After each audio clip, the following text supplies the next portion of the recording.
കാണുക നാട്ടുരാജ്യ ന്യൂസ് നിങ്ങളുടെ വിരൽ. നമസ്കാരം, നാട്ടുരാജ്യ ന്യൂസിലേക്ക് സ്വാഗതം.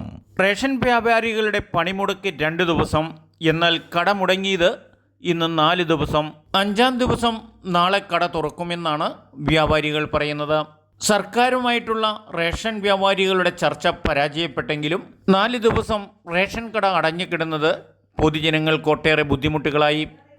നിത്യോപയോഗ സാധനങ്ങളുടെ വിലക്കയറ്റം, സപ്ലൈകോയിൽ അരിയും നിത്യോപയോഗ സാധനങ്ങളും ഇല്ലാത്ത ഈ കാലഘട്ടത്തിൽ ഏക ആശ്രയം സാധാരണക്കാർക്ക് റേഷൻ കടകളായിരുന്നു. എന്നാൽ പെട്ടെന്നുണ്ടായ റേഷൻ വ്യാപാരികളുടെ ഈ പണിമുടക്ക് സാധാരണ ജനങ്ങളെ ഏറെ പ്രതിസന്ധികളിലാക്കി. റേഷൻ വ്യാപാരികൾ പണിമുടക്കാൻ കാരണം കഴിഞ്ഞ വർഷം കിറ്റ് കൊടുത്തതിൻ്റെ കമ്മീഷൻ വക തുക കിട്ടാത്തതും, ക്ഷേമനിധി പുനരുദ്ധാരണം, ആരോഗ്യ ഇൻഷുറൻസ്, പരിരക്ഷ തുടങ്ങിയ അവരുടെ അവകാശങ്ങളാണ് സംസ്ഥാന സർക്കാരിനോട് ഉന്നയിക്കുന്നത്.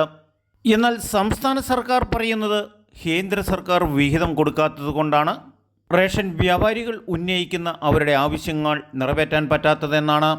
എന്നാൽ ഏറെ വർഷങ്ങളായിട്ട് റേഷൻ കടകൾ എപ്പോഴും നിറഞ്ഞരിയിരിക്കുന്നതും റേഷൻ വകയുള്ള എല്ലാ സാധനങ്ങളും ജനങ്ങൾക്ക് സമയാസമയങ്ങളിൽ കിട്ടുന്നതും സാധാരണക്കാർക്കുള്ള റേഷൻ വിഹിതത്തിൽ ഒരു കുറവും കേന്ദ്ര സർക്കാർ വരുത്തിയിട്ടില്ല എന്നുമാണ് കേന്ദ്രവുമായി ബന്ധപ്പെട്ട റിപ്പോർട്ടുകൾ. എന്തായാലും നാളെയെങ്കിലും റേഷൻ കടകൾ തുറക്കുമെന്നുള്ള വിശ്വാസത്തിലാണ് പൊതുജനം.